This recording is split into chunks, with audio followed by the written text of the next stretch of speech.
ಕೇಂದ್ರ ಚುನಾವಣಾ ಆಯೋಗ ಬಿಜೆಪಿ ಏಜೆಂಟ್ ರೀತಿ ವರ್ತಿಸ್ತಾ ಇದೆ. ಮತಗಳ್ಳತನಕ್ಕೆ ಬಿಜೆಪಿ ಬೆಂಬಲವಾಗಿ ನಿಂತಿದೆ ಅಂತ ಮಹಿಳಾ ಮತ್ತು ಮಕ್ಕಳ ಅಭಿವೃದ್ಧಿ ಇಲಾಖೆ ಸಚಿವೆ ಹಾಗೂ ಉಡುಪಿ ಉಸ್ತುವಾರಿ ಸಚಿವೆ ಲಕ್ಷ್ಮೀ ಹೆಬ್ಬಾಳ್ಕರ್ ಆರೋಪಿಸಿದರು. ಮತಕಳ್ಳರೇ ಅಧಿಕಾರ ಬಿಟ್ಟು ತೊಲಗಿ ಘೋಷವಾಕ್ಯದೊಂದಿಗೆ ಚುನಾವಣಾ ಅಕ್ರಮಗಳಿಗೆ ಕಾರಣವಾಗಿರುವ ಕೇಂದ್ರ ಸರ್ಕಾರ ಹಾಗೂ ಚುನಾವಣಾ ಆಯೋಗದ ನೀತಿ ವಿರುದ್ಧ ಉಡುಪಿ ಜಿಲ್ಲಾ ಕಾಂಗ್ರೆಸ್ ಸಮಿತಿ ನೇತೃತ್ವದಲ್ಲಿ ಉಡುಪಿಯ ಹಳೆ ಸರ್ಕಾರಿ ಬಸ್ ನಿಲ್ದಾಣದ ಮುಂಭಾಗದಲ್ಲಿ ಕ್ಯಾಂಡಲ್ ಲೈಟ್ ಪ್ರತಿಭಟನೆ ಹಮ್ಮಿಕೊಳ್ಳಲಾಗಿತ್ತು.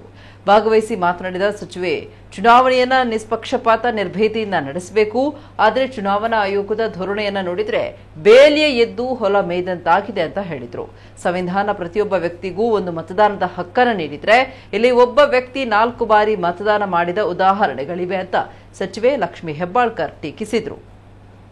ಈ ವೇಳೆ ಮಾಜಿ ಸಂಸದ ಜಯಪ್ರಕಾಶ್ ಹೆಗಡೆ, ಜಿಲ್ಲಾ ಕಾಂಗ್ರೆಸ್ ಅಧ್ಯಕ್ಷ ಅಶೋಕ್ ಕುಮಾರ್ ಕೊಡವೂರು, ಮುಖಂಡರಾದ ಪ್ರಸಾದ್ ರಾಜ್ ಕಾಂಚನ್, ರಮೇಶ್ ಕಾಂಚನ್ ಮತ್ತಿತರರು ಉಪಸ್ಥಿತರಿದ್ದರು.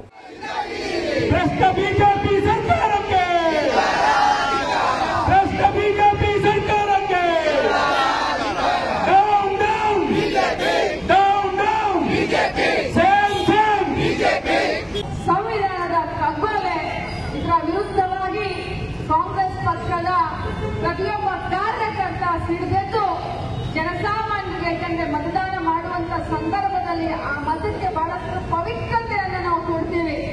ಮತದಾನ ಅಂತಂದ್ರೆ ಸರ್ವಶ್ರೇಷ್ಠ ಅಂತ ನಾವೆಲ್ಲರೂ ಎಲ್ಲ ಕಡೆ ಹೇಳುವಂತ ಸಂದರ್ಭದಲ್ಲಿ ಸರತಿ ಸಾಲಿನಲ್ಲಿ ಗಂಟೆಗಟ್ಟಲೆ ನಿಂತು ಮತದಾನ ಮಾಡಿದಂತ ಪ್ರತಿಯೊಬ್ಬ ಮತದಾರರ ಮರ್ಯಾದೆಯನ್ನ ತೆಗೆಯುವಂತ ಕೆಲಸ ಮಾಡಿದರೆ ಅವರಿಗೆ ಅಗೌರವವನ್ನು ಕೊಡುವಂತ ಕೆಲಸ ಇಲೆಕ್ಷನ್ ಕಮಿಷನ್ ಮತ್ತು ಬಿಜೆಪಿಯವರು ಮಾಡಿದ್ದಾರೆ. ಅವರ ಈ ಕರ್ಮಕಾಂಡ ಬೆಳಕಿಗೆ ಬಂದಾಗಿದೆ. ಪಾರ್ಲಿಮೆಂಟ್ ಚುನಾವಣೆ ಆದ ತಕ್ಷಣ ರಾಹುಲ್ ಗಾಂಧಿಯವರಾಗಿ ವಿರೋಧ ಪಕ್ಷ ಆಗಲಿ ಹಿರಿಯ ಒಕ್ಕೂಟದ ಸದಸ್ಯರು ಡೆಲ್ಲಿಯ ಚುನಾವಣಾ ಆಯೋಗಕ್ಕೆ ಏನು ನಿಮ್ಮ ಡಿಜಿಟಲ್ ವೋಟರ್ಸ್ ಲಿಸ್ಟ್ ಅನ್ನ ಕೊಡಿ ಅಂತ ನಾವು ಪದೇ ಪದೇ ಮನವಿ ಮಾಡಿದ್ರೆ ಅವರಿಗೆ ಡಿಜಿಟಲ್ ವೋಟರ್ಸ್ ಲಿಸ್ಟ್ ಅನ್ನ ಕೊಡಲಿಲ್ಲ. ಜೊತೆಯಲ್ಲಿ ಸಿಸಿಟಿವಿ ಫುಟೇಜ್ ಅನ್ನ ಕೊಡಿ ಅಂತ ನಾವು ಮನವಿ ಮಾಡಿದ್ರು ಕೂಡ ನಮಗೆ ಕೇಂದ್ರ ಇಲೆಕ್ಷನ್ ಆಯೋಗ ನಮಗೆ ಸಿಸಿಟಿವಿ ಫುಟೇಜ್ ಕೊಡಲಿಲ್ಲ.